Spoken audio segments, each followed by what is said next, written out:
Hey guys, the sun's setting here in Ferguson. I'm sitting in my car outside of a Goodwill where I just did a little bit of thrift shopping on the way home from work, and I'm just, that's better.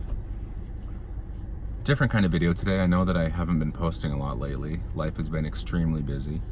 My nephew was born, my brother's son. My brother passed a few months back in a car accident. I haven't really shared that with you guys very much. I think I mentioned it in a few videos, but I'm just really missing him today. You know, death of any kind sucks, the grief that comes with it, but I've heard people say the death of a sibling can be extremely hard because you lose a part of yourself, and that's very true. I would say 95% of the time I'm doing okay. I think about my brother every day, all the time, but there are moments where I really miss him, and one of those was today. And I would always call him or text him for business advice, and he would take the time to talk to me about it because he had a very successful career as an engineer in Michigan, working on auto parts and making them better and more efficient and more environmentally friendly, and he got a lot of joy and fulfillment out of doing that. And I would always call him up for questions about how do I negotiate a salary at a new job, how can I get better at my role, what should I do in such and such circumstance with dynamics between myself and a colleague. And today I got my feedback back for an assessment that I took 6 months ago. So when you get hired on at the company I work for, you have to take an assessment, and based on the output of that assessment, you get offered a job. And what they're looking for is red flags. They're looking to see if you're a psycho, basically. But then they also ask you a bunch of problem-solving questions and kind of mathematic questions, which has never been my strong suit. I also think that I might have a learning disability when it comes to that, genuinely, because when I was in school, I had a really hard time focusing. I drove my teachers nuts with my sense of humor and inappropriate timing for my sense of humor. And so even when I was going to college, in order to get straight A's in math, I would have to get a tutor for a couple hours every single day after school, just so I could pass my tests. And I got straight A's, which is awesome, but at the same time, it took so much effort. And the hardest thing for me was problem solving. And one of the major aspects of this career test, which is kind of weird, was problem solving, which I get has to do with critical thinking and how you deal with problems. But I scored below average on that. And on the other full competency test, which was this very comprehensive thing, I scored below average on that as well. I got average on my speaking and reading and writing skills and comprehension, which is good. But when it came to critical thinking, problem solving, and then a comprehensive test on my personality, below average. So I'm super depressed about it. It's affecting me, which I shouldn't let it, because it doesn't impact, future raises or upward mobility in my role or anything like that at all. It's just those results were given to my superior 6 months ago, and the company wants you to stay in your role for 6 months before they reveal these results to you, so that you don't go into your position worried about the feedback. Now, the lady in HR assured me that this happens to everybody, and that no one scores above average on everything or even average on everything, so I shouldn't beat myself up. It's just a barometer of things that I could use to improve.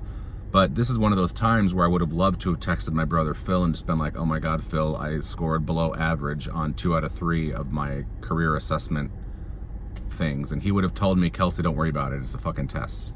Like, don't worry about it. You have your job. You're doing great in your career. People love what you're doing. You're doing really successful. Don't let it get to you. And we would have laughed about it. But he's not here for that. And there's really nobody else for me to share my business woes with. And it's so silly, but it's little things like this, these times like these, where I just miss being able to reach out to him and talk to him. We would rarely talk on the phone. It was always through text messages. But when we did talk on the phone, we would talk for hours. And we would talk about our careers, our lives, things we were struggling with, things that were going well, the women in our lives. And it was just beautiful. And I really, really miss him. His son, my nephew, was born a couple weeks ago. He died about 4 months before his son was born. He was very excited to be a father.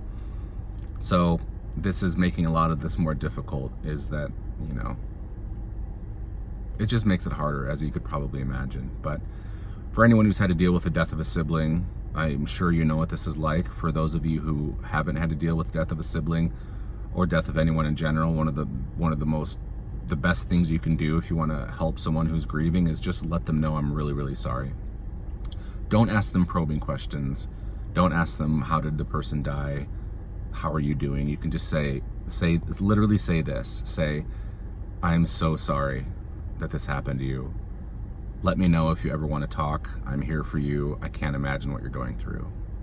That's it. Most people, I want to know that you care, but I don't want to have to go into an exposition about how I'm doing. If I know you well enough, like you're a good long-time friend, then yes, that's fine. But if you're a colleague, you work with someone, staying silent is the worst thing you can do. You come across as very cold and uncaring. Just ask them, tell them, I'm really, really sorry this happened. Genuinely, look them in the eye. I'm so sorry this happened to you. I can't imagine what that feels like. If you ever need to talk to me, I'm here for you. And boosh. Boosh. Don't say boosh. Maybe say boosh. Maybe it'll be great. But yeah, I would expect more videos coming down the road. I've got a lot of footage recorded of Vanessa and myself out doing estate sales.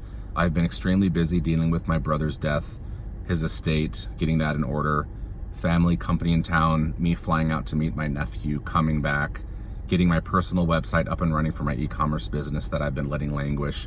I appreciate all of you subscribers. There's 5 of you. I love every single one of you, and I hope that you, this video didn't make you too depressed.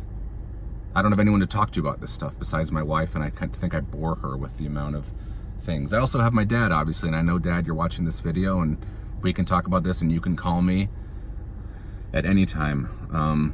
But that's it.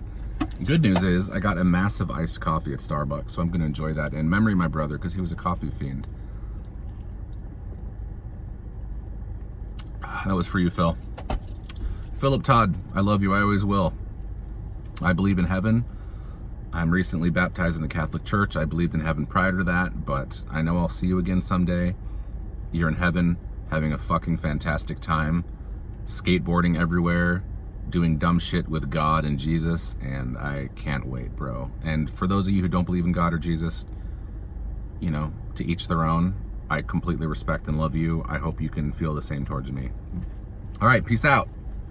Guns out, buns out, am I right?